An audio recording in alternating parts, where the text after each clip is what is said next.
आज महाराज वली के हृदय में यद यद वटो वांछसि तत् प्रतीक्षमे त्वामर्थिनं विप्रसुतानुतरके गां कांचनं गुणवद्धाममृष्टं तथान्नपेयमुतवा विप्रकन्या। आज महाराज वली अनेकों प्रकार के सेवा के भाव प्रस्तुत कर रहे हैं। महाराज, यदि आपको गौ चाहिए, गौ दे दूं? राजा, हम तो रमते राम हैं, आज यहाँ कल कहाँ, इस बंधन को नहीं निभा पाएंगे। सोना चांदी पन्ने पुखराज, बोले ये हम ब्रह्मचारी हैं, क्या प्रयोजन चीजों से? किसी द्वीप का मुखिया बना दूं, ये राजसी कार्य भी नहीं होगा। जैसे आप बोने हैं, ठिगने हैं, वैसी ही बोनी कन्या के साथ विवाह करा दूं। बा विप्र कन्या।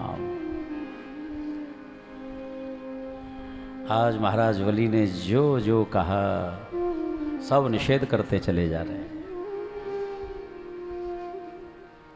बलि कहते, महाराज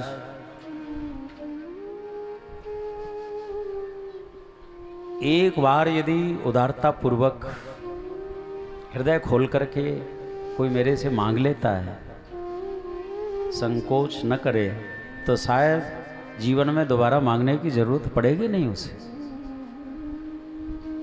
कहो।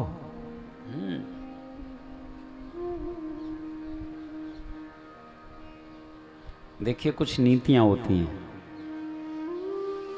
यदि कोई मानी व्यक्ति हो, उसको मान दे दो, आप अधीन हो जाएगा आपके।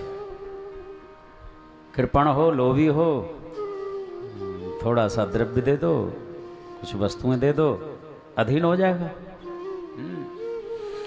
गोपाल, वामन भगवान कहते हैं तुम्हारे वंश में ऐसे ऐसे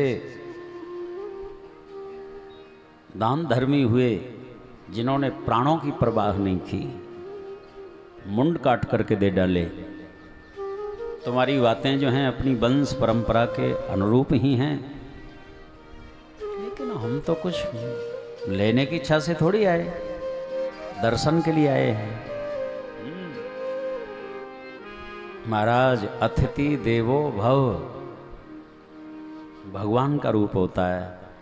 मेरा किसी भी प्रकार का आतिथ्य स्वीकार न करें तो मेरे को कैसे संतोष होगा? फिर कुछ तो स्वीकार करना ही होगा। वार वार वामन भगवान अनुग्रहित भये, देखा कि हाँ अब राजा सब तरह से अधीन हैं हमारे। मांगा, पदानि त्रीणि दैत्येन्द्र सम्मितानि पदा मम। 3 पग भूमि दे दो हमें, 3 पग भूमि। राजा को बड़ा आश्चर्य हुआ, ये ब्रह्मचारी बहुत बड़ा पांडित्य है, बातें विद्वानों की हैं, लेकिन बुद्धि बिल्कुल बच्चा जैसी है, मांगना भी नहीं आता। घंटों से मना रहा हूँ, ये मेरे से परिचित ही नहीं है। महाराज मांग लो 3 पग भूमि का।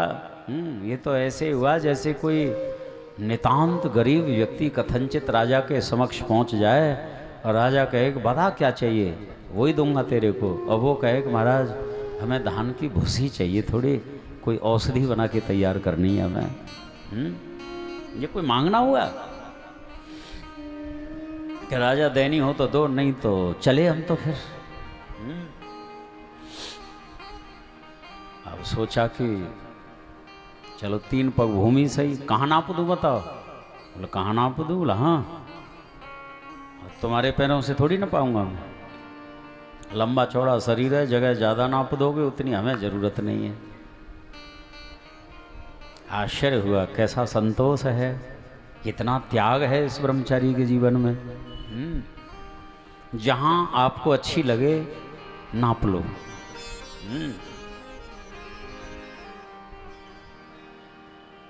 बोले ऐसे नहीं नापेंगे। कैसे नापोगे? पहले संकल्प होना चाहिए। वली ने कहा कि हमारे ऊपर इतना भी भरोसा नहीं है तुम्हें? अरे संकल्प तो बात को पक्की करने के लिए होता है, विश्वास नहीं है कि नहीं? विश्वास है, लेकिन हम कर्मकांडी वेदज्ञ ब्राह्मण हैं, तो संकल्प होना चाहिए। संकल्प के लिए ही राजी हो गए। हाँ, बलि के गुरुदेव हैं शुक्राचार्य। शुक्राचार्य ये सब देख रहे हैं, सुन रहे हैं। जब संकल्प की तैयारी करने लगे बलि, एकाएक शुक्राचार्य खड़े हो गए सभा में ही, और तर्जनी उंगली का निर्देश किया है वामन भगवान की ओर। अरे बलि देख, ईश वैरोचने साक्षात भगवान विष्णुरव्यय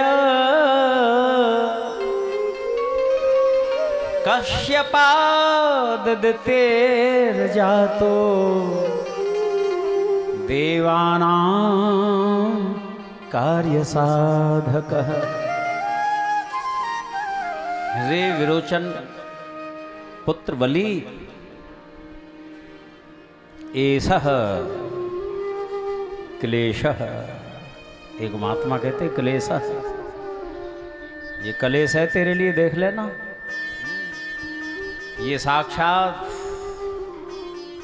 भगवान विष्णु हैं, अव्यय हैं, परमात्मा हैं। ये देवताओं का कार्य बनाने के लिए ये छद्म का वेश है इनका।